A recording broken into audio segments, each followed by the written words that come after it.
merci. Ce que je vous propose, c'est un peu un retour sur le cheminement d'une pratique d'enquête. Donc l'enquête que j'ai commencée avec mon binôme, avec Hamza, dans les frontières de la guerre syrienne, irakienne, mais aussi un retour aussi de façon brève sur l'enquête engagée ici en France avec les familles de Français qui sont partis en zone de guerre. Donc, un terrain qui me permettra d'illustrer dans cette séance conclusive une conception de l'enquête tout à fait décalée avec une certaine hégémonie des sciences sociales qui est aujourd'hui pratiquée majoritairement dans l'institution universitaire française. Je souhaite donc, à partir d'un terrain de recherche, ouvrir la discussion sur la conception de l'enquête politique telle que revendiquée par Sylvain Lazarus, une conception qui s'appuie sur l'énoncé qui sera aussi au centre de la réflexion ici, c'est cet énoncé « les gens pensent », et qui a pour fin de cerner la politique des gens et d'être elle-même, c'est-à-dire l'enquête d'être une forme de politique en intériorité. Est-ce qu'il y a cette possibilité pour que l'enquête regagne en fait cette dimension d'une politique en intériorité? On va voir aussi ce que signifie cet énoncé politique en intériorité. D'abord, l'enquête sur la guerre en Syrie et en Irak. Il était en fait question dans cette enquête, au départ telle qu'elle a été pensée, de revenir, de comprendre les dessous, les causes et l'évolution de la guerre en Irak et en Syrie. Donc, une forme de sociologie. L'idée, c'est d'engager une forme de sociologie ou bien la forme absolue de la sociologie qui veut comprendre les contraintes extérieures, comprendre les contraintes qui pèsent sur les enquêtés. Donc la guerre était supposée dans cette enquête comme étant une contrainte extérieure. Donc ça, pour nous, en fait, au départ, c'était une évidence sur laquelle il fallait aboutir et il fallait informer, qu'il fallait informer par l'enquête.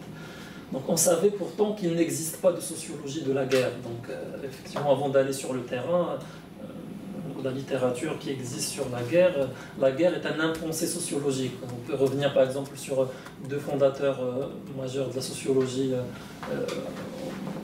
en Occident, la sociologie occidentale, Max Weber et Durkheim. Quand ils vont parler de la guerre, en fait, ils vont parler d'idées politiques autour de la guerre et ils vont se positionner par rapport à la guerre. La Première Guerre mondiale, pour Durkheim, en fait, la question allemande, dans les discours de Durkheim, la guerre, c'était en fait une nécessité pour le peuple allemand pour se fabriquer en nation, pour se fabriquer pardon, en État et pour se rassembler en État. Et donc, le peuple allemand n'avait, selon Durkheim, aucune autre capacité de faire ériger son État qu'à partir d'un ensauvagement qui passe par la guerre. De l'autre côté, Weber pensait que pour la France, la guerre, c'était la nécessité aussi pour se fonder en nation. Donc, si vous voulez, deux grands sociologues qui vont se positionner de façon complètement où la neutralité axiologique est quelque chose qui était complètement absent. Bon, en gros, en fait, quand on était parti en Irak et dans les frontières syriennes, nous imposions à cette enquête ce qu'imposent souvent les sociologues à d'autres objets. Donc au début de l'enquête, nous voulions faire parler les combattants, les révolutionnaires de leur vie avant la Révolution, et puis pendant la Révolution. Donc nous cherchions à travers cela à savoir les causalités, donc les positivités de cette révolution, bien de cette guerre. La mission dont se sont dotées donc les sciences humaines et sociales, comprendre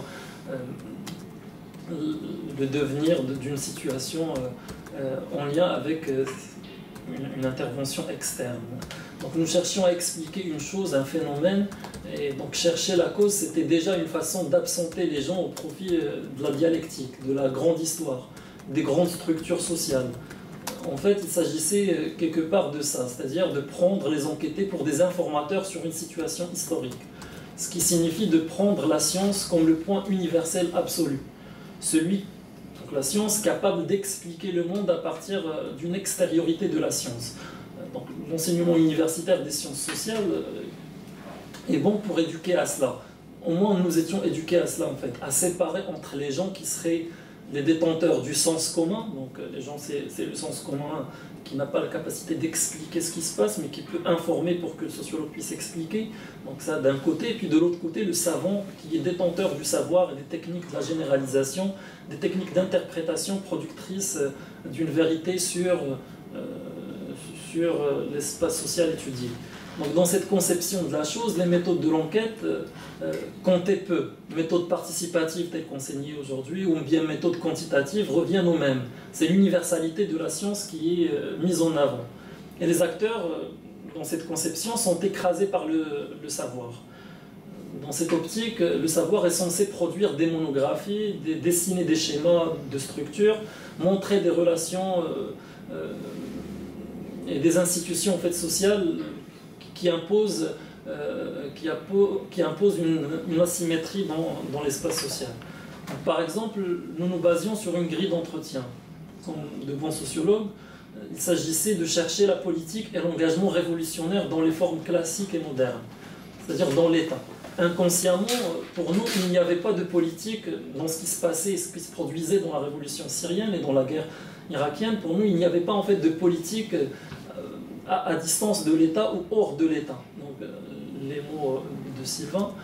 Et une révolution, comme aussi la guerre, était pour nous une réponse intra-étatique, nécessairement intra-étatique. Donc nous croyons que l'engagement politique de nos enquêtés était ou serait conditionné par un apprentissage moderne dans les partis, dans les organisations de l'opposition, ou encore dans les familles qui transmettraient des habitus et une histoire militante.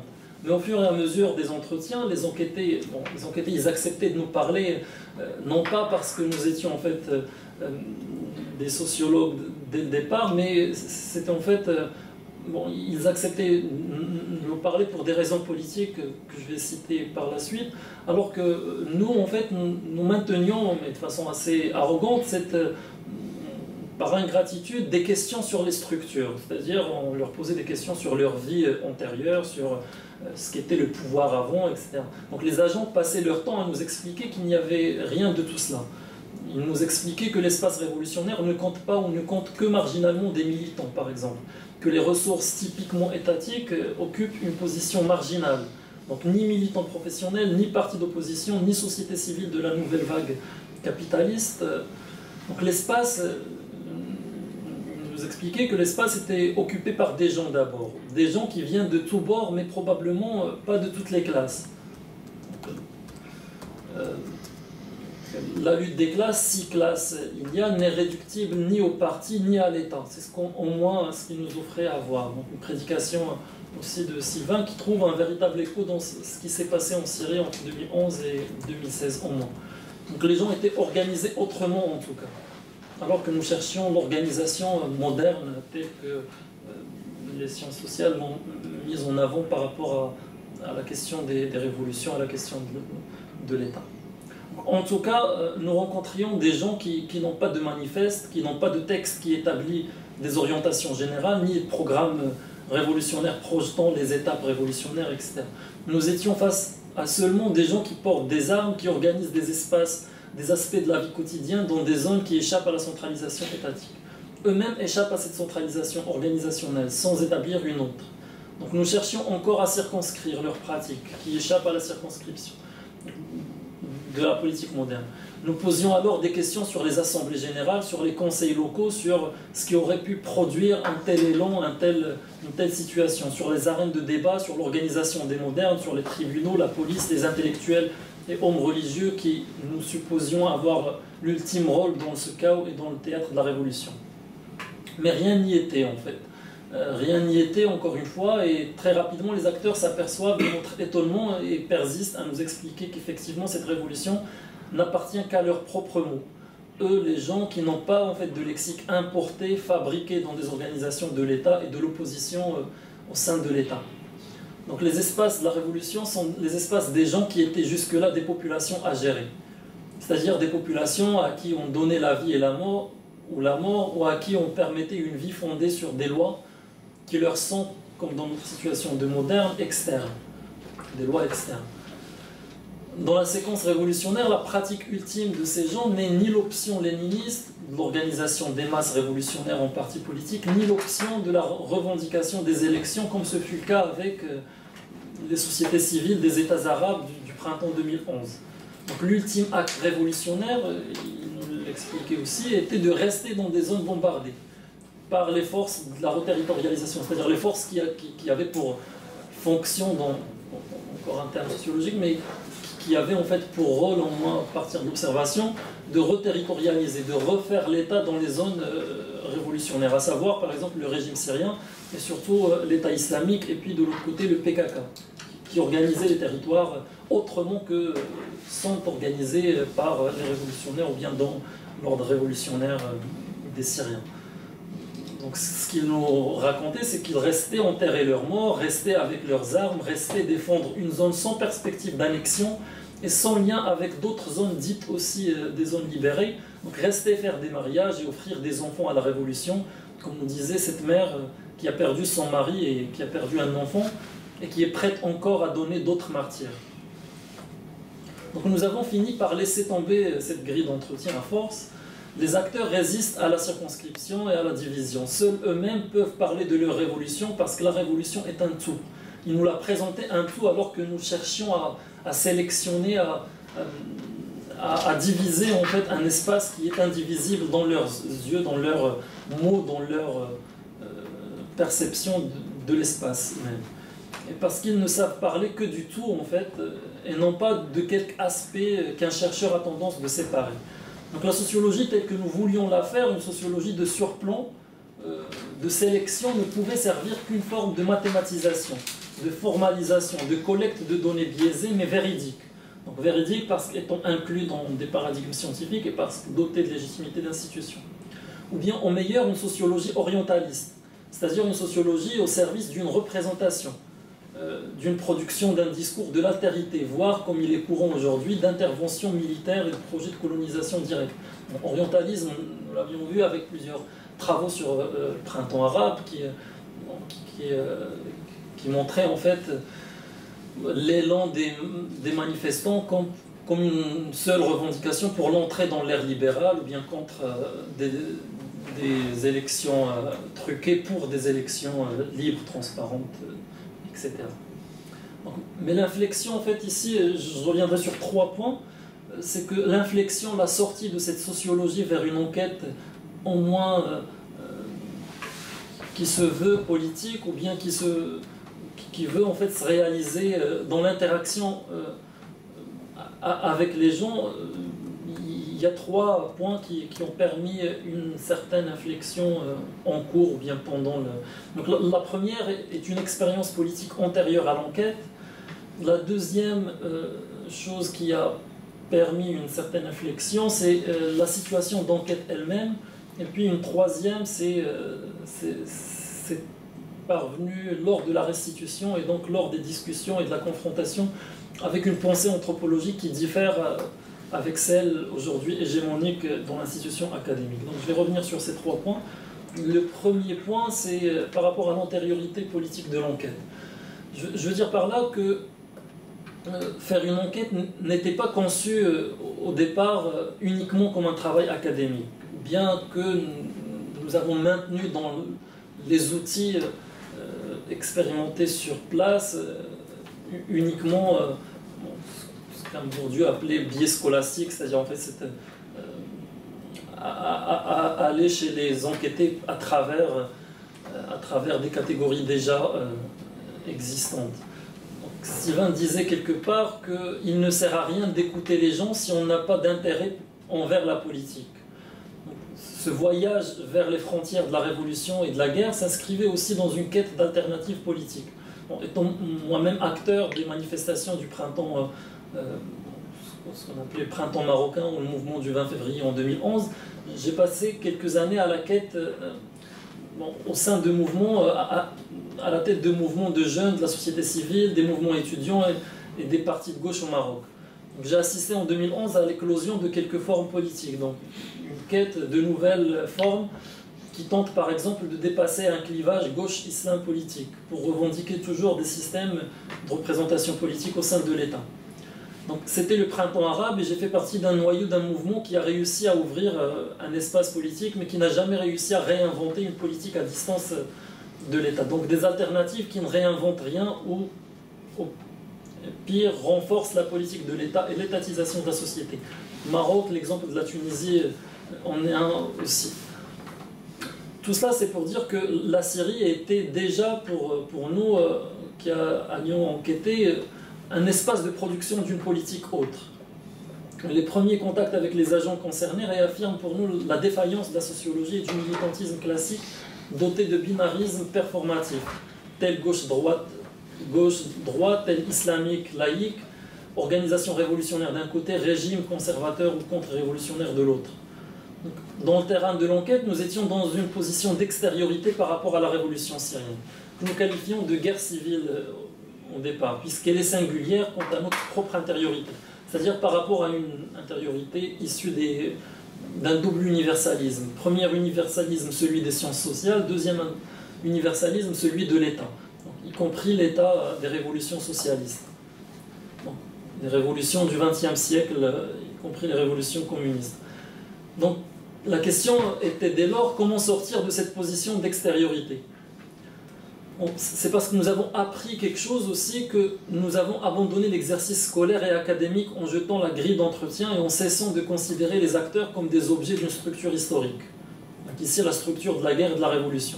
Nous avons appris que les acteurs nous racontent une histoire tout à fait singulière d'une politique singulière. L'intérêt était pour nous depuis ce moment d'apprendre cette politique révolutionnaire. Et apprendre cette politique révolutionnaire singulière ne pouvait se réaliser en assignant ces gens à des structures et à des cases qui n'existent que dans la tête des sciences sociales. Donc pour comprendre cette singularité, il fallait les écouter et il fallait en un mot être avec eux, débattre avec eux, s'opposer à leur point de vue, mais s'opposer à leur point de vue seulement si nous sommes en intériorité. C'était alors notre premier pas de sortie de cette, que je qualifie d'une misère de la pensée. Retrouver la pensée ne peut exister qu'à partir d'un engagement, d'un parti pris et d'une lutte pour une pensée et contre une autre. Donc une pensée ne peut être neutre. Cela, nous le savions, mais avant l'inflexion ou le sursaut politique dans l'enquête, nous croyons encore aux divisions sociologiques, pensant que la méthode des sciences sociales permet la prise de la hauteur pour une meilleure compréhension. Donc nous avons compris rapidement qu'elle est productrice de simple violence et de dangerosité quand les acteurs refusent d'entrer dans la modernité ou quand leurs actes et pratiques résistent à la modernité, c'est-à-dire aux formes classiques de la pratique de la politique, y compris de la politique révolutionnaire du XXe siècle. Donc, deuxième moment de cette inflexion, c'est la situation d'enquête elle-même.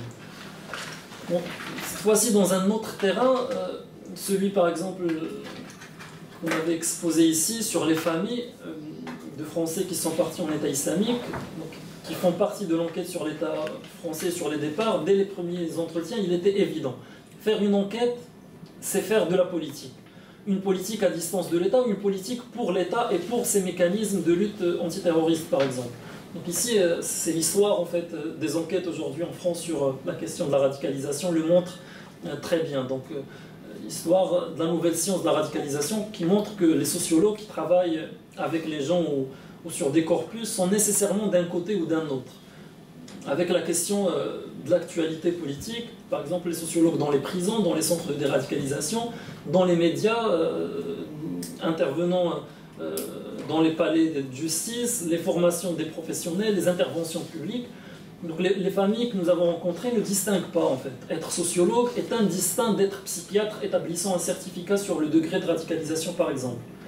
Dans cette situation d'enquête, il fallait choisir entre être sociologue ou bien être avec les gens. Faire autre chose que se présenter au moins comme sociologue. Donc ce décalage avec le métier sociologique, sociologue dominant, s'est effectué au moment de rencontres avec des acteurs également de la révolution syrienne. Mais je fais un parallèle ici, mais aussi avec des migrants vers l'État islamique qui rejetaient entièrement nos questions sur l'apprentissage du djihad et sur l'éducation et le profilage, donc sur cette question de surplomb, les structures, les socialisations. Donc ils vont beaucoup insister sur la pensée, sur les pratiques en soi, sur le raisonnement politique, et ils vont nous demander de laisser de côté des questions d'ordre sociologie de votre famille, etc. Donc, bref, ces interactions dans les enquêtes sur le contemporain, et peut-être parce que c'est aussi parce que c'est contemporain, et donc posant des questions politiques contemporaines, que nous commençons à devenir plus ou moins des militants venus de nulle part par rapport à la question syrienne, tant en France qu'en Syrie ou en Irak. En tout cas, des agents perçus comme porteurs d'un point de vue sur la révolution et sur l'État. Un point de vue qui peut être avec qui les agents sont d'accord ou sont complètement en désaccord. En un mot, abandonner les entretiens au profit de combats d'idées. Les moments des entretiens deviennent des moments de discussion d'alternatives, de retour sur expérience révolutionnaire, de réflexivité et de recherche collective des autres issues qui étaient possibles dans la révolution syrienne, par exemple. Dans le milieu des révolutionnaires syriens, notamment, nous commençons à avoir des amis, ceux et celles qui portent des armes, qui ont porté des armes pour leur propre compte, pour défendre les siens ou pour faire face aux logiques d'étatisation. Mais nous commençons également d'avoir des agents pour qui nous n'avons pas beaucoup d'estime, voire pour qui nous avons, et ils ont le même sentiment, du mépris. Ceux des conseils locaux, par exemple, les porteurs, par exemple, d'un habitus du parti Ba'ath qui cherchent à le reconvertir dans l'espace révolutionnaire pour de nouvelles reterritorialisations, pour de nouvelles réétatisations d'espace. En France, chez les familles, pareil. Donc, les amis, celles et ceux qui s'appuient sur ce travail pour revendiquer leurs droits, pour porter collectivement ce qu'ils revendiquent en privé, ensemble avec l'enquêteur, avec le chercheur, donc responsabilité de l'État tant dans les devenirs tragiques des enfants que dans la gestion répressive et stigmatisante de ce qui est devenu terrorisme en France. Et puis nous avons des ennemis, des associations de familles, de prévention, devenues elles-mêmes des mécanismes idéologiques de l'État. Être avec ou contre n'est possible qu'à partir d'une intériorité aussi. Donc nous sommes devenus petit à petit des enquêteurs politiques ayant des lignes à défendre dans les longues discussions avec les acteurs qui acceptent de nous parler parce que nous avons un avis à partir de l'enquête et à partir de cette forme d'engagement, et non pas parce que nous sommes des intervenants externes, c'est-à-dire des sociologues ou des psychologues travaillant pour une structure.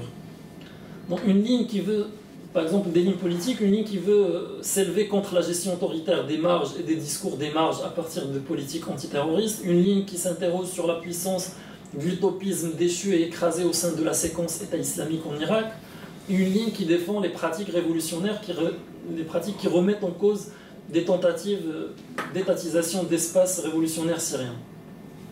Donc sans pouvoir être à l'intérieur même du déroulement de l'action politique, car n'étant ni syrien, ni irakien, ni militant de l'islam politique, tout simplement nous n'appartenons pas aux espaces sociaux et nationaux de la production de ces expérimentations, bien que nous avons rattrapé par la suite dans le déroulement de l'enquête avec les gens auprès de qui nous avons enquêté, nous avons pu néanmoins partager le vécu de celles et ceux sortis de cette expérience en parvenant à réduire l'extériorité, en réduisant déjà cette étiquette de sociologue. Donc nous avons réussi à maintenir cette forme d'engagement dans l'enquête aussi en Irak. En Irak, malgré les conditions d'enquête plus difficiles, dans les camps des déplacés. Des exemples, nous avons abandonné des entretiens dans ces camps, combien même ils étaient importants en termes de connaissances sur l'espace irakien qui nous était encore insaisissable.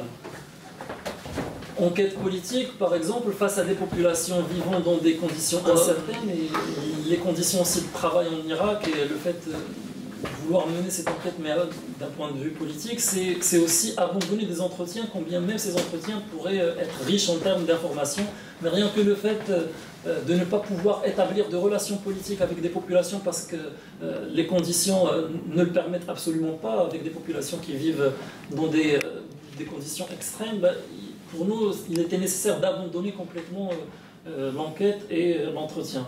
Nous avons abandonné des entretiens dans des camps comme les camps de réfugiés et les camps de déplacés, combien même ils étaient importants en termes de connaissances sur l'espace irakien. Face à des populations vivant dans des conditions incertaines, réduites à des relations de domination extrême par la guerre et face à l'impossibilité de créer une relation d'égal à égal, nous avons éteint nos enregistreurs pour soit écouter les témoignages sur l'ensauvagement étatico-colonial, soit tout simplement avoir une sociabilité qui était autre que de l'ordre de l'enquête, ou bien du travail politique. Donc aujourd'hui, nous continuons avec les Syriens, les Irakiens rencontrer ce débat d'idées. Ce que nous souhaitons rédiger, ce ne sont pas des résultats de la recherche, mais des comptes rendus sur des politiques et sur les mots des gens contre l'État ou à distance de l'État. En résumé de cette, ce que je dis par rapport à ce deuxième point, ce n'est pas un terrain tel qu'enseigné dans les méthodes dominantes que nous plaidons ici, mais c'est une enquête qui n'a pas pour fin de terminer en fait. Vous connaissez cette question qui existe de façon importante dans les manuels et dans les manuels de méthode en sciences sociales qui demandent de bien fermer soigneusement son terrain, de prendre de la distance pour pouvoir analyser des données. Dans cette conception de l'enquête, un terrain c'est une existence destinée à forger une pensée. Ce n'est pas en termes d'éthique de terrain ou encore en termes d'empathie ou de sympathie avec les gens qui signifie déjà une forme d'extériorité que ce travail d'enquête se présente.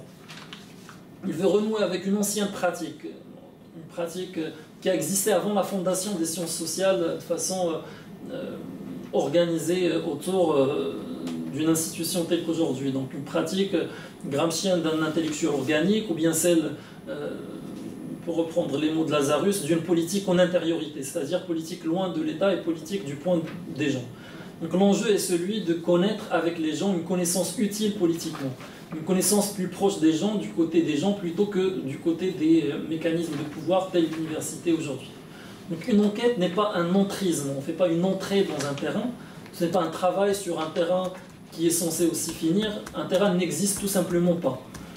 Sauf pour des ingénieurs sociaux ou bien pour des techniciens de savoir universitaire. Si le terrain n'est pas le milieu d'appartenance sociale de l'auteur, il doit néanmoins être son nouveau milieu d'appartenance, c'est-à-dire que les agents devenant plus que des alliés, des amis et parfois des ennemis quand on fait un avec l'enquête. Donc si le chercheur est destiné à ne jamais pouvoir être à la place des enquêtés parce que la position institutionnelle ne le permet pas, il faudrait alors privilégier les agents plutôt que la position.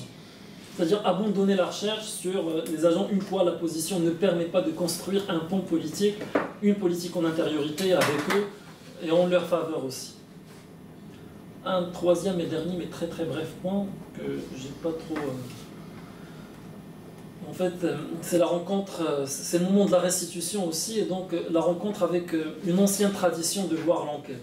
Ancienne mais réinventée. Ancienne parce qu'antérieure à l'établissement des frontières, devenue aujourd'hui quasi inviolable des sciences sociales instituées, où l'hégémonie aussi dominante est celle d'une méthode de l'extériorité au nom de la neutralité ou au nom de la rigueur scientifique. Donc contre cette façon, très bien résumée, on peut revenir sur un chapitre très important de Les mots et les choses de Foucault, le 10e chapitre. Lors de la restitution de ce travail, nous avons fait la rencontre avec quelques secteurs minoritaires qui réinventent une politique d'enquête comparable à celle d'un Marx, d'un Lénine ou d'un Gramsci, le savoir politique et la politique en intériorité. Donc ça, c'est aussi la chose qui a fait dériver ce travail de restitution et donc une enquête sur l'enquête. Donc ici, je voulais introduire l'enquête selon Sylvain Lazarus, qui n'est pas d'accord avec cette comparaison avec Marx et Lénine, mais je n'aurais pas en fait le temps de dire grand-chose, à part juste rappeler cette thèse radicale sur la catégorie des gens. C'est-à-dire une thèse politique. En fait, l'enquête a abouti sur cette question de comment mener une enquête. Il part de cette idée, de cet énoncé « les gens pensent ». Les gens pensent, comme énoncé, en fait, rend avec la pensée de classe. C'est-à-dire une pensée qui nous disait que seuls les gens organisés en classe ou en parti et ou bien en état peuvent penser. Donc, les gens pensent, c'est admettre que la pensée vaut pour tous les gens. Dans l'enquête, enquêter sur les gens devient tout à fait autre chose que d'enquêter sur les politiques, sur les partis politiques, sur les syndicats, sur la noblesse d'État, sur les représentants par exemple, sur les dominants ou bien les dominés. Donc les gens pensent veut dire aussi que leur pensée n'est pas réductible à la pensée en termes d'antagonisme de classe. Ils peuvent aussi être du côté de l'État comme ils peuvent être dans une politique d'intériorité. Donc, ils peuvent dessiner une politique autre, donner, avoir une politique en intériorité. Donc, bon ça, c'est juste pour peut-être ouvrir et faire le lien avec la conception de l'enquête telle que je l'ai présentée auparavant sur cette volonté d'enquêter sur les gens en dehors des grands schémas qu'impose la méthode sociologique qui demande d'aller chercher auprès de leur structure et auprès de ce qui participe à la fabrication de leurs mots et la fabrication de ce qu'ils disent, sans donner en fait, sans prendre au sérieux ce que les agents nous disent. Bon, c'est une ouverture pour le débat. Merci.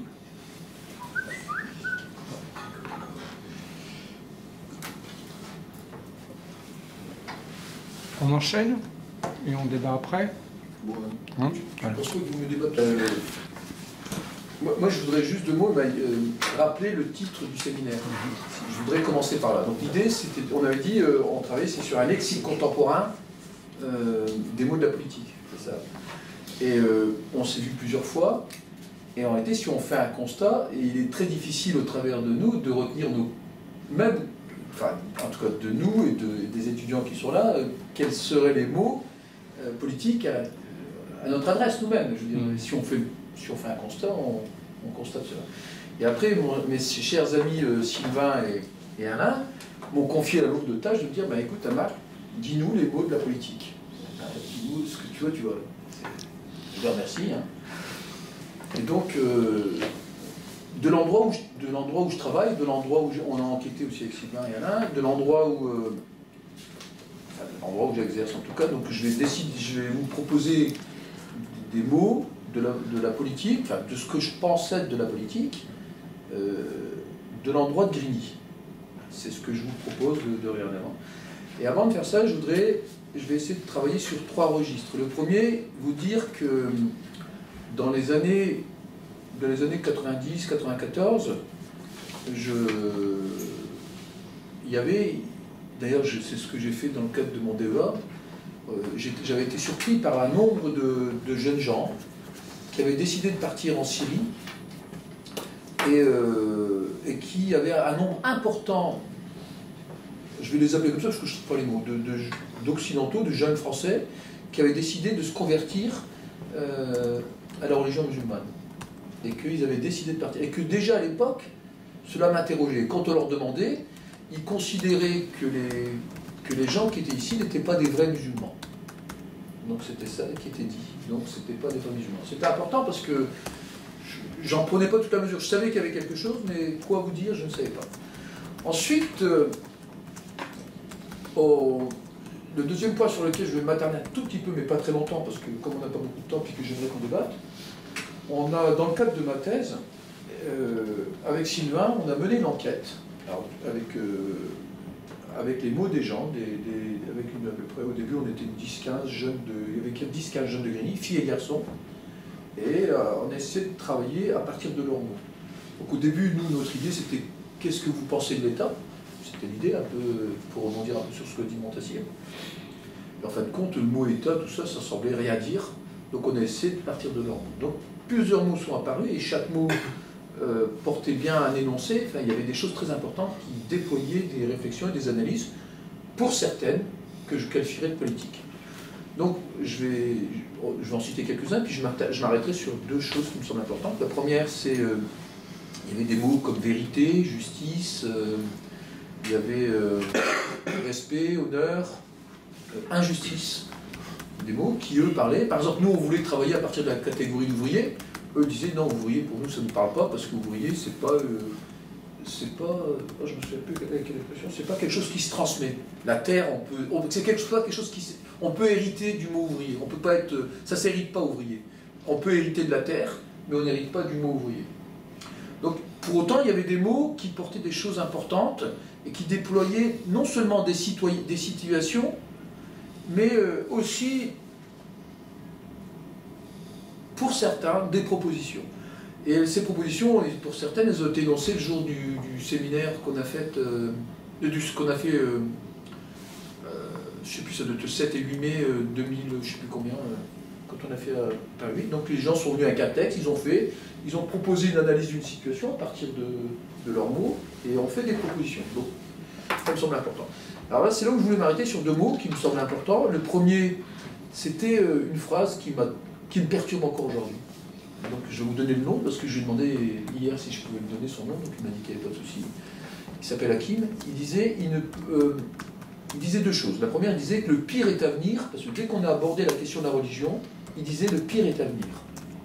Donc, et nous, on parle, ça c'était en 2010, on est en 2018. Donc, parce que l'enquête a duré de 2008 à 2011. Et l'autre chose aussi, en parlant du ministère de l'Immigration, Hakim disait « Ce qu'ils font subir aux ouvriers sans papier, c'est à cause de nous ». Donc je voulais interroger ce « nous », qu'est-ce que disait ce « nous ». Donc l'idée, ce que je voulais vous dire, c'est que dans les propos des jeunes gens qui étaient des personnes qui venaient, qui participaient à l'enquête avec nous, qui n'étaient effectivement pas des interviewés, mais des gens qui travaillaient avec nous sur à essayer de comprendre et d'éclairer ce qui avait lieu. Donc avec nous, dans leur discours, ces jeunes gens disaient il y a eux et nous. C'est-à-dire il y a une posture, eux en parlant des institutions et des représentants institutionnels, et le nous, qui était un peu compliqué parce que ce nous, il s'organisait différemment en fonction des personnes. On pouvait trouver un nous, ceux qui étaient au bas de la tour, ça peut être des nous qui faisaient du basket, ça pouvait être du nous. Le nous n'était pas aussi clair qu'on pouvait le penser. Et donc je reviens sur cette idée d'Hakim qui disait ce qu'on fait subir aux ouvriers sans papier, c'est à cause de nous.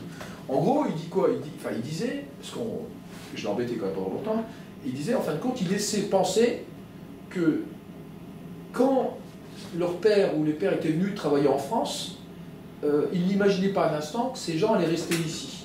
Et que le fait que des enfants soient nés sur le territoire français, ils sont devenus français, et qu'indirectement, que l'État français n'allait pas commettre la même erreur deux fois en rendant français des gens qui étaient issus de ce qu'on appelle vulgairement issus de l'immigration.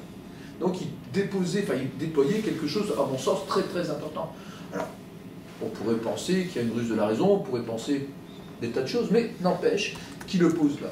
À partir de là, dans la mesure où des jeunes gens, pour ma part, qui grandissent avec cette idée où il y a un eux et un nous, où il y a quelque chose qui est de l'ordre en disant c'est à cause de nous, donc en réalité il s'inscrit dans une sorte de vis-à-vis en rapport avec l'État en disant ben, en fin de compte, les représentants institutionnels de ce pays dans lequel on vit ne veulent pas de nous. Puisque si ils voulaient de nous, on serait français, mais eux, pour eux, on ne sera jamais des Français. Éventuellement des sous-français, mais pas français. Donc il posait aussi l'interroger, il y avait aussi une question nationale qui était posée. Pas simplement d'identité, mais d'un processus de comment on vit en France. Donc voilà. C'était le premier point qu'on pourra en débattre longtemps, mais on aura peut-être l'occasion de le faire tout à l'heure. Et un second c'était la catégorie de vérité. Donc j'ai aussi demandé la permission de vous citer son nom aujourd'hui.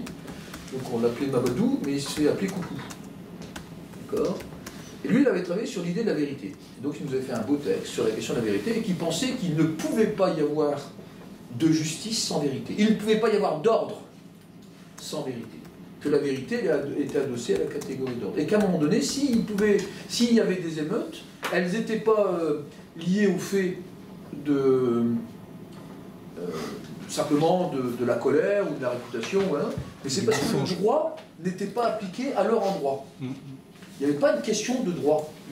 Le droit n'était pas respecté. Et donc l'idée, c'était de dire, j'ai appelé ça dans ma thèse, une désobéissance éthique. Mais ce n'est pas le mot qu'ils ont donné. L'idée, c'était de dire que le droit n'était pas appliqué, que dès lors que le droit n'était pas appliqué, pour eux, il devait y avoir... ça devait être signifié d'une façon ou d'une autre.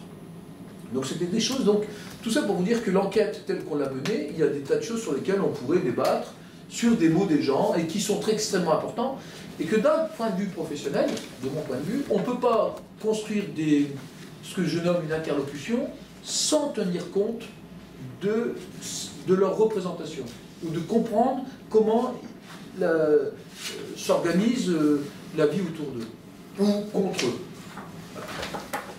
Et pour pouvoir aller plus loin, parce que je disais à Sylvain, ça me gêne un peu de parler de quelque chose, parce que l'enquête, elle a eu lieu de 2008 à 2011. Même si je considère qu'aujourd'hui qu'il y a toujours des choses qui sont d'actualité, qui sont toujours vraisemblables aujourd'hui, et qui fonctionnent toujours au travers des mots qu'ils énoncent. Des mots et des actions. Et donc, il y avait quelque chose qui me gênait, parce qu'on ne peut pas perdre de vue qu'il y a quand même eu les attentats en janvier et novembre 2015. Et qu'après novembre et janvier 2015, à nouveau, nous sommes allés interroger les gens selon nos méthodes, c'est-à-dire selon l'idée que des gens sont capables d'énoncer d'avoir une posture en intellectualité, de réfléchir, de penser la situation et d'avoir leur propre mot. Nous, on est parti, donc on a interrogé les gens et tout, et là, encore une fois, on n'a pas trouvé bon. On a vu qu'à un moment donné, il y avait l'idée que les gens avaient considéré, nous, on n'est pas Charlie. Non pas qu'ils étaient d'accord avec les attentats, ni avec les meurtriers, mais dire, nous, on n'est pas Charlie, parce que Charlie, ça ne dit pas ça, c'est autre chose. Donc, encore une fois, on voit qu'il existe à partir de là, on n'est pas Charlie, c'est aussi un énoncé des gens, enfin, en tout cas, des gens qu'on a vus. Et donc, il y avait ça, mais il y avait quelque chose, à mon sens, qui n'était pas clair, qui n'était pas clarifié sur la religion, pas simplement du côté de l'État, parce que je pense que la posture de l'État n'avait pas clarifié sa position, notamment les manifestants Je suis Charlie, avec les jeunes des quartiers, mais je pense que des jeunes des quartiers n'avaient pas non plus clarifié avec de la distance leur posture vis-à-vis non seulement des musulmans, des attentats et d'autres choses. En tout cas, il y avait quelque chose qu'il aurait fallu élucider. Donc on continue, on a essayé de travailler, on a continué à travailler, on a essayé de tenter de travailler sur le mot paix, voir comment on peut travailler à travailler avec la paix. Donc on a fait du travail, là aussi c'était très très compliqué, c'était pas un mot de chez eux, nous on a voulu le poser là et de travailler là-dessus. Et tout ça pour vous dire qu'en réalité, la question de la religion, pour moi, elle reste une question entière. Donc je disais que si on voulait travailler à partir des mots de la politique, à partir des gens, je ne peux pas faire comme si la religion, elle n'existait pas à l'intérieur des quartiers, et comme si elle n'organisait pas quelque chose.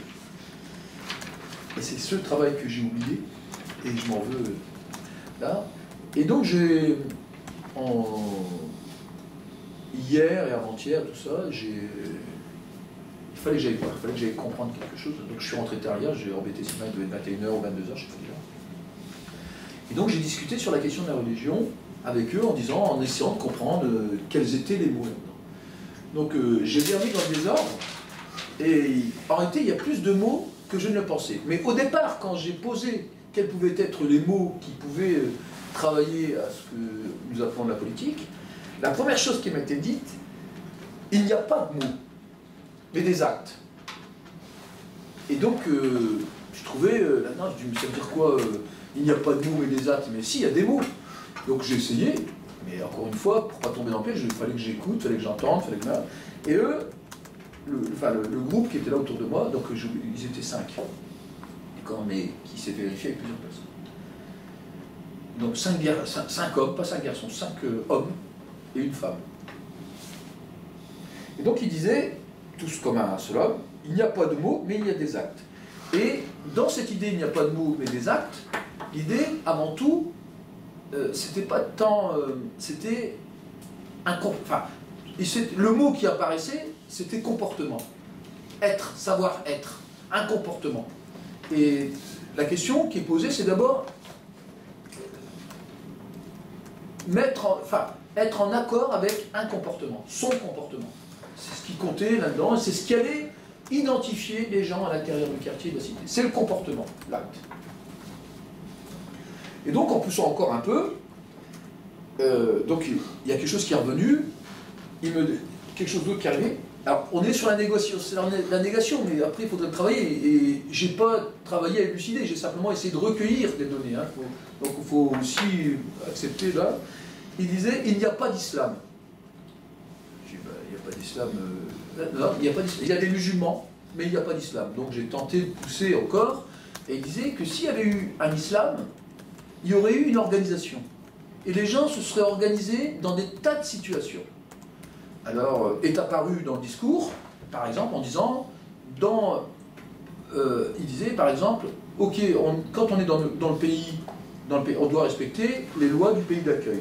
Cependant, tant que les lois ne sont pas votées, on peut exister, se manifester et dire, ça ne marche pas. Donc j'ai poussé un peu, et il disait, on va prendre, par exemple, toutes les manifestations qui ont eu lieu sur la GPA et sur... c'est la GPA, puis sur le mariage homosexuel.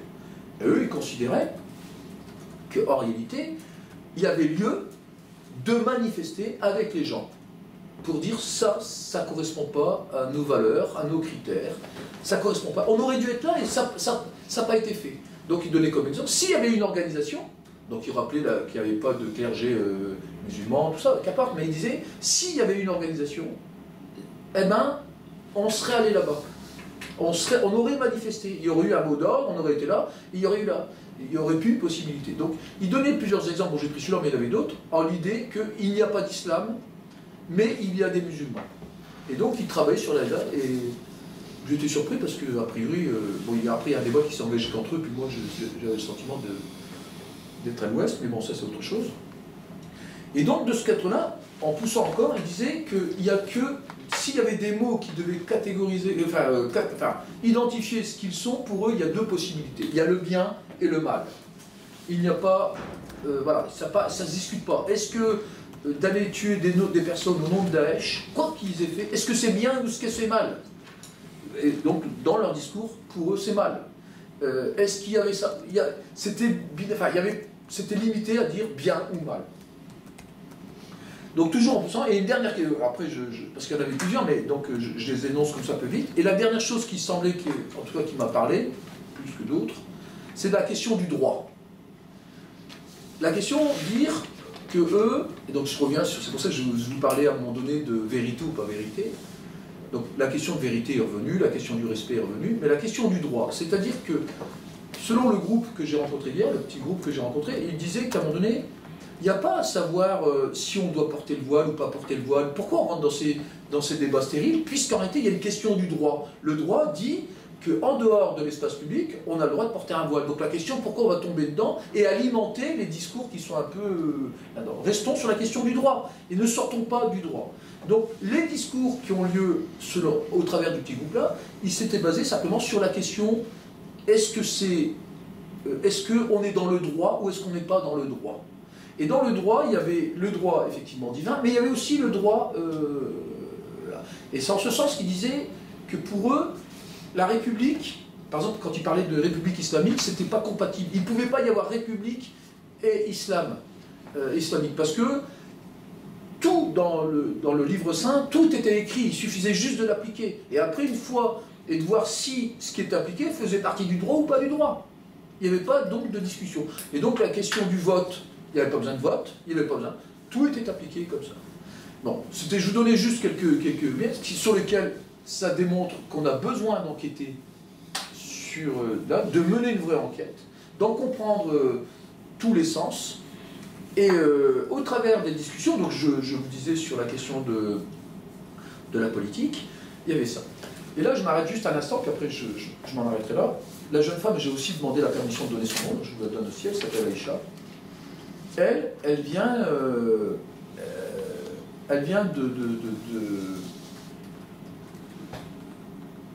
c'est la première fois qu'elle fait le ramadan cette année. C'est la première fois, donc elle dit, j'ai décidé de faire ça, de me soumettre... Ah oui, si, j'ai oublié. Si, un autre mot, j'ai oublié. Il considérait que musulman n'était pas le terme exact. Il fallait reprendre le mot musulman, parce qu'il considérait que musulman, ça traduisait le mot de soumis. De soumis à Dieu, il n'y a qu'un Dieu et qu'un seul Dieu, et ainsi de suite. Donc soumis. Et qui considérait que dans ce cadre-là, que le débat qui avait lieu à l'intérieur des quartiers ou autres, en tout cas qui était extériorisé au quartier, était tronqué parce que pour eux, qu'ils soient de confession juive, chrétienne, ou c'était tous des soumis. Donc il n'y avait pas lieu de discuter, on est anti-juif, pas anti-juif, il y a ça, tout ça. Ça n'avait pas lieu de discuter. C'était est-ce qu'on était soumis ou pas soumis? Soumis au sens, il n'y a qu'un seul Dieu. Voilà, donc on revenait sur la question du droit. Et donc je reviens un instant sur Aïcha, et Aïcha disait, ben moi j'ai un problème, justement sur la question du droit, parce que moi j'ai envie de voter, j'ai envie de voter, je ne suis pas d'accord avec les positions sur la question des femmes, tu vois, mais par contre, j'appartiens elle a utilisé le mot communauté.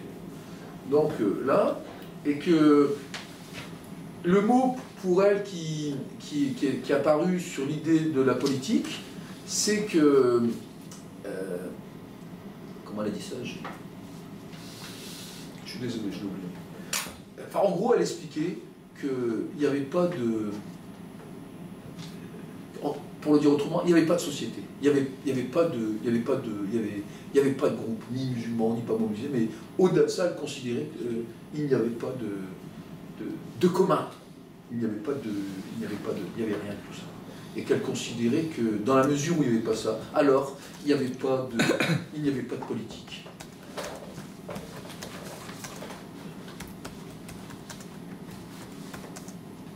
Je m'en arrête là. J'ai été bref. Je peux remettre dans l'ordre. J'ai oublié de dire aussi quelque chose qui est important. Pourquoi je relis les points là? Par exemple, ça m'a permis aussi de vérifier des choses qu'on disait déjà avant. Je m'explique. Quand il y a eu les 2 morts, les 2 derniers morts à Grigny, je faisais mais c'est moi qui le dis, c'est pas eux. C'est pour ça que je ne me suis pas éternisé là-dessus. L'idée de... Je pensais qu'il y avait une congruence entre sécuritaire et religieux. Et hier, en discutant, la question d'être inutile sur Terre, tu vois, est réapparue dans la discussion. On n'a pas besoin d'être utile sur Terre. Tu vois, et l'idée que c'est pas ce qui compte. Et dans l'idée du bien et du mal, c'était aussi ça. C'est-à-dire, on n'a pas besoin d'être... La question, c'est juste savoir ce qu'on fait, c'est bien ou c'est mal. Si on n'a pas de quoi... Il n'y a pas de travail, c'est pas ce qui prime.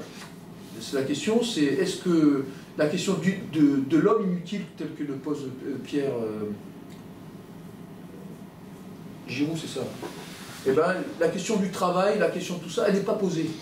C'est pas ce qui est posé. Ce qui est posé, politiquement, c'est comment on vit ensemble dans un contexte particulier. C'est pas très facile C'est derrière. d'enchaîner.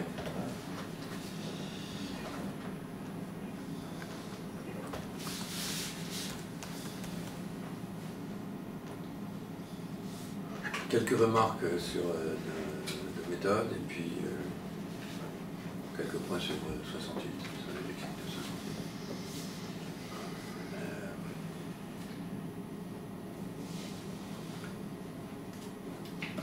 68. Sur la catégorie de légende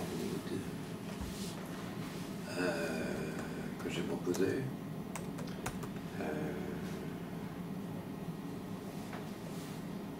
je pense que c'est ce qu'il y a en fait de plus imprésentable dans l'espace des sciences sociales, dans l'espace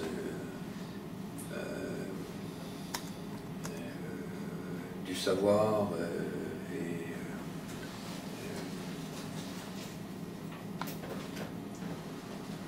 parce que fondamentalement ça abolit l'approche en termes de classement différentiel et de groupe. Je pense que pour qu'il y ait sciences sociales, il faut trouver des logiques d'agrégation et de différence. D'agrégation donc de différence entre les gens. Ils ont ça en commun, ils ont ça en différent. Voilà. Dans le temps, dans l'espace, dans le genre maintenant, dans l'âge, dans ce que vous voulez. Et au fond, j'ai cru pendant un temps que c'était la question de ce que j'appelle la politique en intériorité, qui faisait ligne de partage. C'est-à-dire cette thèse sur le fait que je proposais de dire que la politique, quand il y en avait, était pensable à partir d'elle-même. Elle était un propre espace qu'il fallait identifier, et qui était tel qu'il se donnait à être identifié si on voulait le faire, si on voulait bien s'en soucier. Et que donc, penser la politique à partir d'elle-même, ça voulait dire formellement avoir une autre approche, une autre intellectualité, un autre lexique, que par exemple la philosophie politique, qui, comme son nom l'indique, pense le mot politique et les espaces, les assignations de ce mot à partir de la philosophie, depuis Aristote, depuis Platon, jusqu'à aujourd'hui. Une autre approche, voire même que l'économie politique, y compris compris dans sa tradition marxiste, qui par exemple initialement subordonne la conscience au rapport de production. Les formes de conscience sont dépendantes de la place de la production, qui est une thèse tout à fait intéressante, mais qui, si on l'applique rigoureusement, propose de penser la politique à partir des rapports sociaux de production et à partir des effets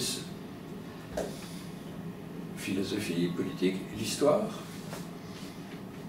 Malgré tout, l'histoire qui, dans la méthode, est une méthode où de la succession des événements débouche nécessairement une partie de leur approche et de leur compréhension, et où, comme Marc Bloch le dit bien dans un de ses textes, ce qui n'a lieu de plus qu'une fois ne peut pas être investi intellectuellement. Il faut du comparatisme.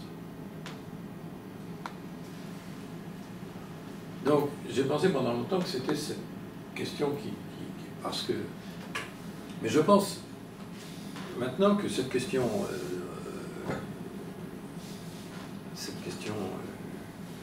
demeure une ligne de démarcation, mais que la catégorie des gens, c'est-à-dire que les gens puissent appartenir à tel ou tel groupe social, que des personnes appartiennent à tel ou tel groupe social, c'est indiscutable. Mais que ce qu'ils ont à dire, ce qu'ils pensent, soit dans un rapport strict d'expressivité, au fait que c'est un type de 35 ans qui a telle ascendance sociale, qui a telle profession, qui a telle société, etc. Ce deuxième point est faux. Et que si on veut savoir ce qu'il a à dire, ou ce qu'il a à proposer, il faut partir de ce qu'il dit. Il faut partir de ce qu'il dit. Ce qui ne veut pas dire qu'on oublie qui on est en train de ça.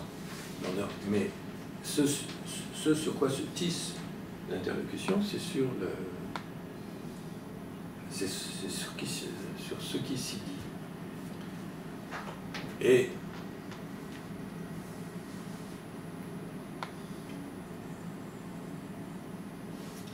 je reviens là-dessus, je pense que la sociologie, fondamentalement, singulièrement dans la tradition française, est une sociologie des élites, dont la grande figure contemporaine, c'est Bourdieu, et que les individus sont appréhendés dans leur appartenance à des éléments constitués, à des éléments qui vont constituer l'espace social, qui sont des groupes, qui sont des classes, qui sont des classements, qui peuvent être intriqués, qui peuvent être articulés, etc., etc. Ce qui est vrai. Ce qui est vrai. Mais la grande question qui est posée, c'est pourquoi alors tenir pour rien le fait que ces gens-là ont peut-être des idées, peut-être des choses à dire, ont peut-être des lexiques, sont détenteurs de quelque chose. Et je pense qu'une proposition possible est de s'interroger sur de quoi sont-ils détenteurs qui ferait que si on ne prend pas en compte ce qu'ils pensent quand ils pensent, pas toujours, revient à choisir son camp, pour reprendre précisément Montesquieu. C'est-à-dire être de l'autre côté, être du côté des groupes, des structurations sociales, des élites, etc. Et ça, je pense que c'est une question que chacun d'entre nous doit se poser, parce que les conséquences en termes de méthode et en termes d'éthique du travail sont très importantes. Qu'est-ce qui fait qu'il est important éventuellement de considérer des espaces d'intellectualité, des espaces de subjectivité, des espaces de lexique, de proposition, etc. des gens. Je peux simplement, ça m'intéresserait beaucoup, mais ce n'est pas une question simple, de savoir ce qu'il en est pour les uns et pour les autres. Ma propre réponse a toujours été qu'ils sont détenteurs éventuels d'une connaissance inédite en regard de la connaissance académiques, universitaires, de l'ordre du savoir et du pouvoir, en dehors de ces champs-là, ils sont détenteurs d'une connaissance du réel. C'est-à-dire que si on ne les inscrit pas comme portant une connaissance du réel à partir de leur expérience, on choisit délibérément d'être dans un rapport au réel tel que celui proposé par les disciplines sociologiques, académiques, universitaires, dont la proximité avec le pouvoir et avec les structures de domination sont majeures, comme l'expérience récente le montre de plus en plus avec dans ce pays et dans beaucoup d'autres. Et donc, soutenir qu'il y a des intellectualités de l'ordre des gens qui ne sont pas des intellectualités savantes, c'est pas simplement ouvrir un peu le champ de l'anthropologie ou de la sociologie ou des sciences humaines, c'est malgré tout introduire à l'idée qu'il y a en dehors des intellectualités savantes et des intellectualités liées au pouvoir, il y a un champ autre d'intellectualité possible qui est non seulement porteur de la qualité des gens, mais du rapport des gens au réel, à l'ordre des choses, à l'ordre du monde, à l'ordre du contemporain, puisque c'est dans ces situations-là qu'on fait nos enquêtes. Donc je vous proposais de vous indiquer ce point parce que je le pense très important. Et au sens large, quand on parle de la pensée des gens, si ça ouvre à la question de la puissance politique des gens, cette puissance politique des gens, quand elle existe, n'est jamais est un signe partie prenant d'une consistance des gens sur l'ordre du réel. Et comme dans le réel, il y a de la politique, qui sont une consistance sur la question de la politique. Alors bien évidemment, si c'est sur la question de la guerre, ou si c'est sur la question du travail en usine, etc., mais c'est une politique, c'est de la politique complètement renouvelée par le fait qu'elle est portée par une puissance d'intellectualité des gens sur l'ordre du réel. On appellera politique un possible à énoncer par les gens, et des pratiques, etc. Mais en même temps, inséparable de cette existence, les gens, il y a les gens. Il y a les gens que j'appelle aussi indistinct certain. Alors sur indistinct certain, c'est-à-dire que tant que le travail n'est pas fait, on ne peut pas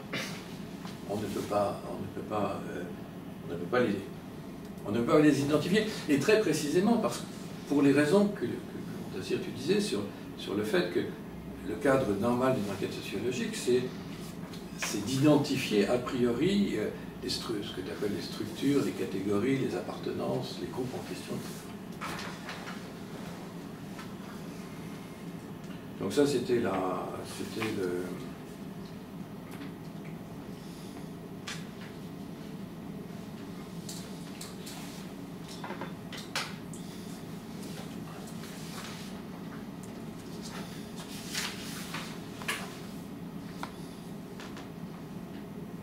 Alors,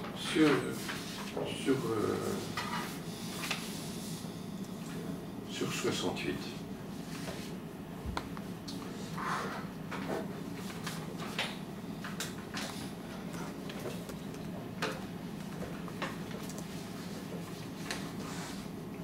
Quelques remarques aussi de méthode. J'ai participé à 68 comme militant. Et puis bien évidemment aussi à titre personnel et donc aussi comme militant. Et depuis, j'ai toujours considéré que c'était un événement, c'était un ensemble de situations, d'événements, etc., qui peut être soumise à l'analyse et à qu'est-ce qu'on en faisait, qu'est-ce qu'on en disait, qu'est-ce qu'on en faisait, qu'est-ce que ça ouvrait, qu'est-ce que ça fermait, etc. Et j'ai retrouvé des textes de 69, des textes 1996 dans l'anthropologie du nom. En 2008, j'ai un troisième texte que j'ai fait avec Claire Nioche. Et chaque fois, somme toute, le point de vue était différent. Et donc, ce qui illustre le fait que, y compris que les événements antérieurs sont interrogés à partir de l'intellectualité présente, des formes, des enjeux sur le contemporain. Et c'est la grande thèse de Finlay, historien de la Grèce antique, sur le fait qu'il n'y a jamais d'histoire, y compris de la Grèce antique, qu'au présent. Au présent, il veut dire les dispositifs des interrogations, des enjeux en intellectualité, des catégories employées, des lexiques convoqués sont ceux du présent.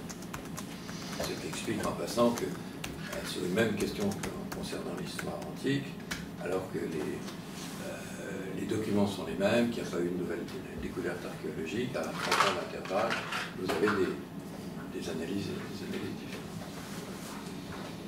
Et en réfléchissant à ce qu'aujourd'hui, j'ai ajouté un autre élément, c'est que qu'est-ce qui fait au fond que ça fait 50 ans, mais même sur les 10 dernières années, puisqu'il y a 10 ans j'avais fait un texte sur 68,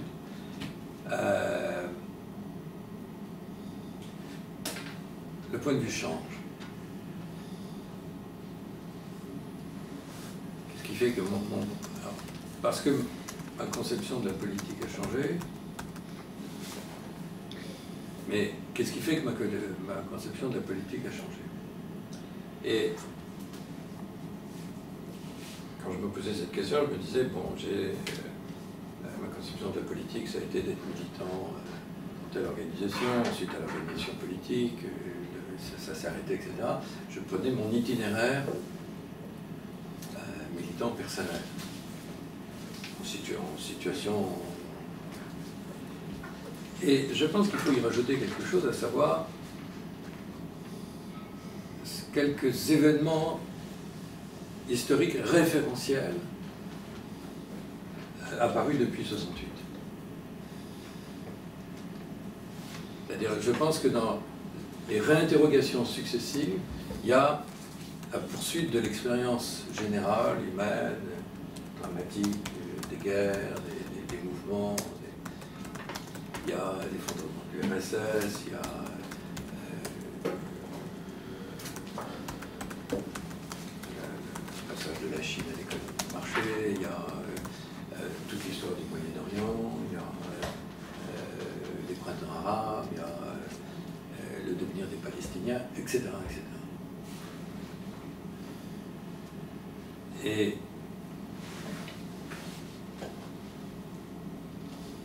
ceci me frappe, je resterai là, parce que il m'est apparu rétrospectivement que je pense qu'entre les printemps arabes et le printemps tunisien et 68, ce n'est pas sans écho du second en regard du premier. C'est-à-dire des situations de grande mobilisation, d'effervescence populaire, généralisée, de grand courage aussi, d'affrontement en Tunisie, un degré de violence étatique à l'endroit du mouvement beaucoup plus grand et de douleur et de répression intérieure beaucoup plus manifeste qu'en France, c'est pas du tout pour les comparer, mais où la question de... Il y a une conviction du mouvement sur ce qu'il dit, ce qu'il veut, et ce à quoi il ne touche pas. En réalité, à savoir la question de l'État. Alternatif. C'est-à-dire, l'État en place, il n'en veut pas, il veut autre chose, mais la praticabilité effective n'est pas là. Et elle est même pas,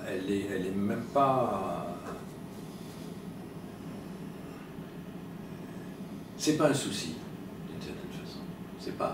Ce n'est pas opératoire.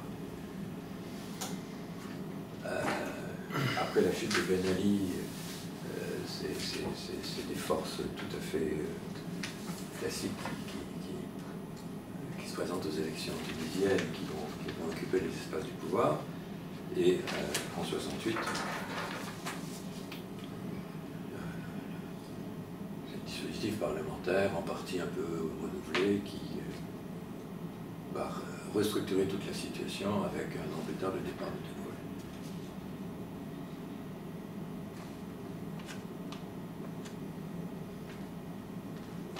C'est pas sans intérêt, si vous voulez, parce que quelquefois, là, justement, le temps passant, les nouveaux événements réinterrogent, proposent des grilles de lisibilité dont on s'aperçoit qu'il y a éventuellement des antécédents, où on s'interroge sur des antécédents possibles. Alors, il faudrait supposer qu'il me reste 7 minutes, 8 minutes. Oui. Je ne vais pas vous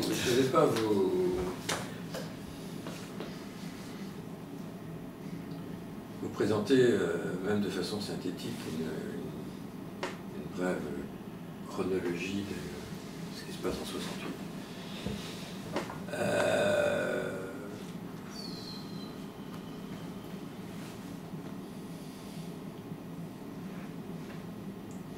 Première thèse que je soutiendrai, c'est une thèse qui dit que les approches actuelles de 68, qui mettent en avant des mots d'ordre de l'époque, tels que pouvoir étudiant, pouvoir ouvrier, pouvoir paysan, et qui proposent ce que j'appelle un feuilletage de 68 en fonction des appartenances supposées, des appartenances sociales supposées, au moins pour les étudiants, parce que les étudiants sont liés aux barricades, et que sur les barricades, il y avait des étudiants. Mais il y avait beaucoup d'autres gens qui n'étaient pas du tout étudiants. Ça, les archives de la poésie, je sais pas, il y avait des chômeurs, il y avait des employés, il y avait des professeurs, il y avait des... etc. Ce que j'appelle ce feuilletage, je m'élève contre. Je pense que c'est une analyse extraordinairement marquée justement par les appartenances sociales, et que ce n'est pas parce qu'on a affaire à un étudiant ou à un ouvrier que ce qu'il fait ou que ce qu'il dit est, d'une certaine façon, circonscrit à son être social, en relève. Et au contraire, je pense qu'il y a deux moments, en 68, où on peut dire que deux événementialités, deux espaces de pratique, où ce qu'elle dispose s'adresse à tous. Premier exemple, la nuit des barricades. La nuit des barricades, c'est la nuit qui va du 10 au 11 mai 1968, précédée d'une semaine de manifestations et d'affrontements, et où la Sorbonne a été réouverte le matin du 10, je crois, et où le quartier latin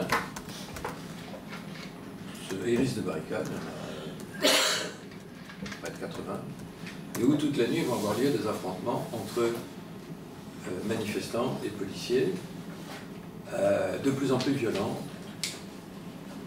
sous le regard de journalistes qui transmettaient en direct sur les transistors, sur les scènes qu'ils voyaient, les arrestations, les bastonnades, etc., etc. Le lendemain, les syndicats se réunissent, la plupart des syndicats se réunissent, le 11, et décident d'appeler pour le 13 à une grève nationale. Syndicats ouvriers, syndicats de l'éducation, etc. Le 13, la grève nationale a lieu, il y a de grandes manifestations, et le 14, les premières occupations d'usines commencent.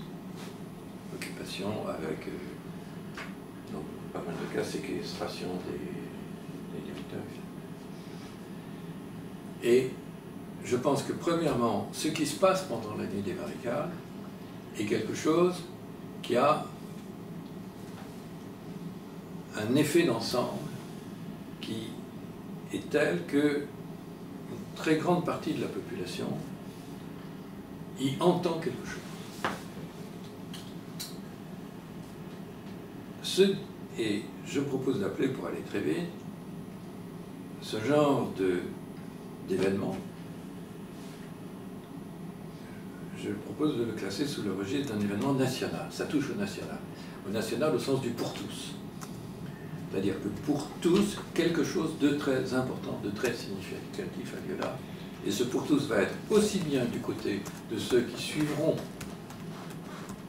le mouvement des occupations, le mouvement des grèves, le mouvement des manifestations, le mouvement de multiplication généralisée d'initiatives, que de l'autre, de ceux qui vont se rétracter et s'inquiéter, s'affoler, s'organiser pour,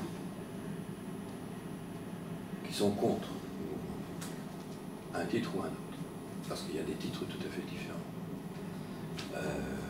Il y a bien évidemment les gaullistes, ceux qui tournent autour du gouvernement, il y a bien évidemment l'extrême droite, il y a aussi une grande partie de l'appareil du PCF et de la SFIO et de la CGT. Donc ça, il y a un premier moment qui est là, majeur, et il y a un deuxième moment qui touche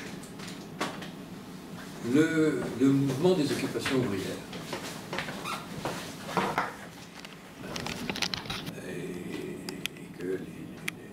Il y a la guerre d'Algérie, il y a la bataille d'Alger, mais il y a aussi le 21 octobre 61 à Paris, les ratonnades, les assassinats, etc. Alors,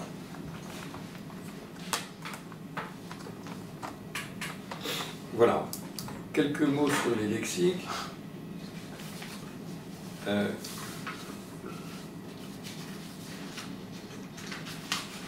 C'est vraiment très...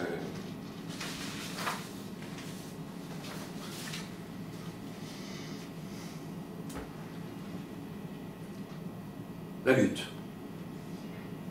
Lexique, des affiches et des tracts. La lutte continue, notre lutte continue, le vote ne change rien, la lutte continue. La rue.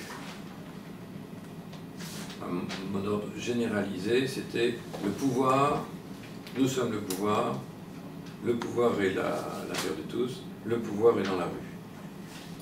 Pouvoir populaire, le pouvoir aux travailleurs.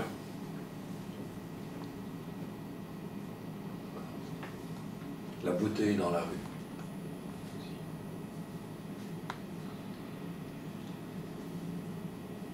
Travailleurs, travailleurs.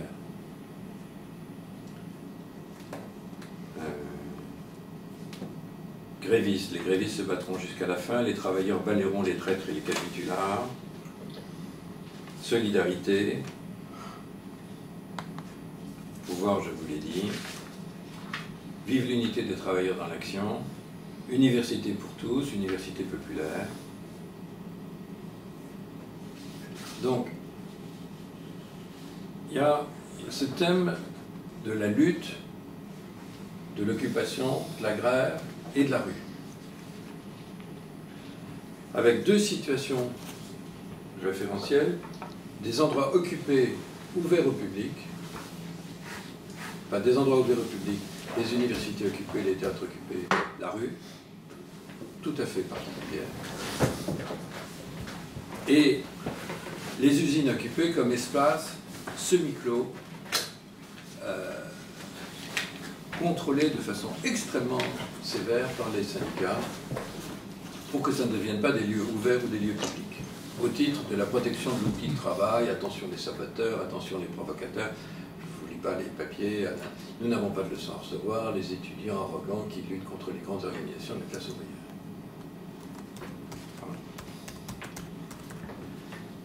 Et au moment où il y a des attaques à Flins, les CRS attaquent Flins, ne laissons pas briser la grève. Donc, l'idée que les structures de mobilisation telles que grève, occupation, manifestation, c'est ça, c'est la force, Et la question du pouvoir est là. Et donc, pour aller très vite, la question de si vous voulez, la question de l'État alternatif, mais la question de l'État en tant que tel, il y a une structure d'État, comment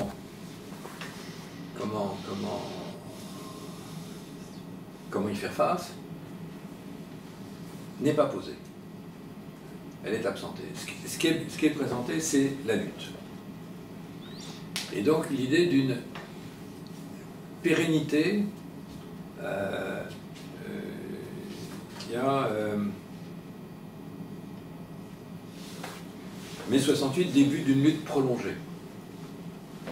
Donc comme si la lutte et l'extension de la lutte allaient, d'une certaine façon, disperser l'État, qui de son côté s'était considérablement rétracté,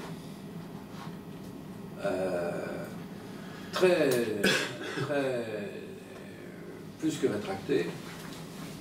Là, une espèce de choc mental et structuré de l'appareil étatique qui a hésité entre céder du terrain et ouvrir le feu. Je vais très très vite.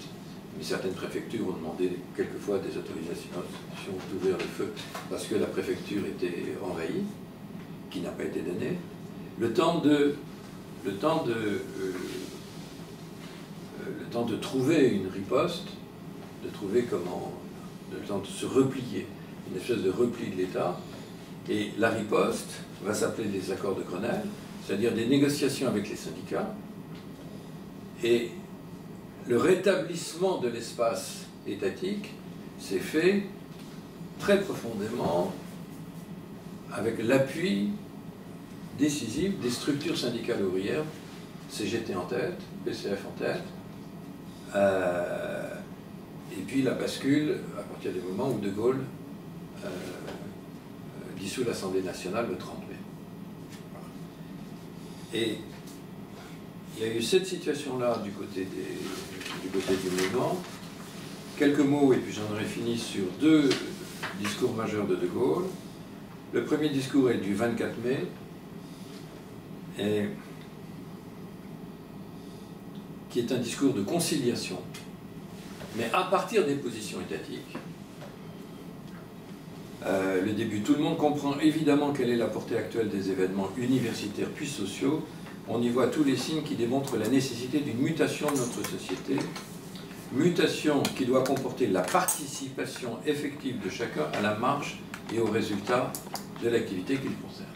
Donc il faut des organes de participation dans les usines, dans les universités, dans la plupart des espaces institutionnels. Et pour ça, il veut un mandat de rénovation qui passerait par un référendum. C'est De Gaulle qui veut ça. C'est De Gaulle qui veut ça. Le 24. Le 24 mai.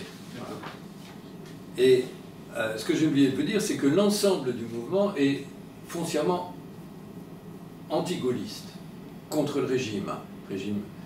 10 ans ça suffit, etc., etc. En finir avec le gaullisme. Et ça, c'est le premier discours, avec la catégorie peuple, que le peuple français dise ce qu'il veut, ce qu'il ne veut pas. Que le peuple. Donc la question nationale sous la catégorie du peuple, participation, etc. Lui aussi est dans l'ordre national, mais le national étatique. Le 30 juin, De Gaulle rentre d'Allemagne, où il a vu Massu. Entre-temps, on a amnistié les généraux de l'OAS pour s'assurer que l'armée soit là. Étant détenteur de la légitimité nationale et républicaine, voilà, je dissous l'Assemblée nationale. Mes propositions n'ont pas été entendues. On veut bâillonner le peuple français.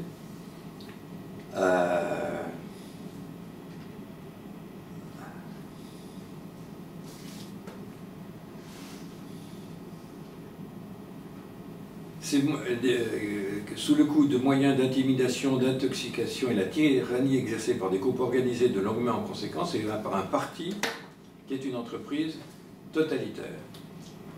Voilà. On veut contraindre à se résigner à un pouvoir qui s'imposerait dans le désespoir national, lequel pouvoir serait alors évidemment essentiellement celui du vainqueur, c'est-à-dire celui du communisme totalitaire. Discours du président de la République à la radio le soir du 30 mai, après une manifestation des gaullistes sur les Champs-Élysées, toute l'après-midi. Donc, nous sommes au bord de la guerre civile, on dissout l'Assemblée nationale, et ce qu'il faut remarquer, si vous voulez, c'est que ce dispositif va être opératoire, que tous les partis vont s'engager dans la préparation des élections, et que donc le moyen institutionnel par lequel l'État va réinstaller son contrôle de la situation, ce n'est pas le dispositif exécutif présidentiel et référendaire, c'est le dispositif législatif et partidaire. Parce que les élections étant convoquées pour le 30 juin, à partir de là, tout va s'organiser sur la préparation des élections. Et vous allez avoir simultanément une campagne électorale extrêmement violente, parce que De Gaulle appelle au service civique, toutes les polices parallèles, etc., vont s'en mêler. Il va y avoir des affrontements terribles entre couleurs d'affiches, avec des morts, entre batailles de couleurs d'affiches. Mais c'est le dispositif des partis qui va, d'une certaine façon, à travers les législatives, prendre la main. Voilà. Et et les résultats sont une chambre gaulliste absolument majoritaire. Voilà. Donc, du point de vue des lexiques de la politique, vous voyez qu'il y a deux lexiques du côté de De Gaulle. Un premier lexique de la participation, dont la droite française ne voulait pas, et Pompidou en premier, ne voulait pas entendre, en particulier dans les entreprises, qui est intéressement aux bénéfices, participation, cogestion. Participation. Il y a légitimité nationale qui ouvre à la question de la participation. Et dans un deuxième temps, il y a menace de guerre civile, dissolution de l'Assemblée nationale. Et c'est le dispositif partidaire qui va être opératoire et pas le dispositif exécutif. Et face à ça, si vous voulez, en réalité, les luttes vont se poursuivre autant que possible, et puis peu à peu, une après l'autre, être jugulées. Les dernières reprises ont lieu début juillet, dans les usines occupées. Et les dernières attaques de la police contre les universités entre juin et début. Voilà. Mais un mot encore, d'où, si vous voulez, en termes de méthode, l'intérêt de la méthode, c'est de regarder exactement les mots des uns et des autres. Ça décide, si vous voulez, de qu'est-ce qu'ils disent. Et ça devient assez pertinent. Et si je termine sur cette catégorie nationale, pour le mouvement national, c'est des choses qui seraient pour tous, mais avec une confusion entre pouvoir, le pouvoir est dans la rue, ça laisse de côté qu'il y a une ambiguïté sur le mot pouvoir, parce que ça exempte de cette catégorie de pouvoir la question de l'État. Et de l'autre côté, on a la vision de De Gaulle qui dit le pouvoir, il n'y a que deux pouvoirs d'État, donc de la légitimité d'État, et le registre des deux types de légitimité entre le premier discours et le deuxième discours. Donc sur pouvoir-État, sur politique du point des gens et politique du point de l'État, c'est relativement exemplaire comme, si vous voulez, comme... Il y a le mot pouvoir qui circule de l'un à l'autre, c'est tout. Et la rupture, c'est sur est-ce qu'il y a une légitimité politique des gens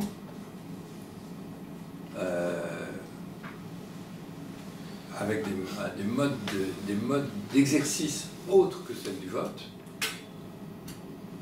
La grève, mais sans occupation. Il y a les modes légaux, et puis les modes inventés. Et le seul va être un retour à l'ordre étatique, l'ordre règne. Et ce mot d'ordre qui finit 60, ce mot d'ordre sur la radio, parce qu'il y a une reprise en main terrible de la radio, cette affiche de slogan, la police vous parle tous les soirs à 20h. Tous les soirs à 20h, c'est le journal pays. La police vous parle tous les soirs à 20h? Oui. Avec un CRS devant un micro, tu te souviens pas de cette affiche? Non, pas du tout. Et le mot grève, c'était pas un mot d'ordre? C'est pas un mot politique, grève? C'était plus le mot. Grève était divisé entre grève avec occupation, assemblée générale, comité de base et à l'action, unité à la base et dans l'action contre les directions syndicales.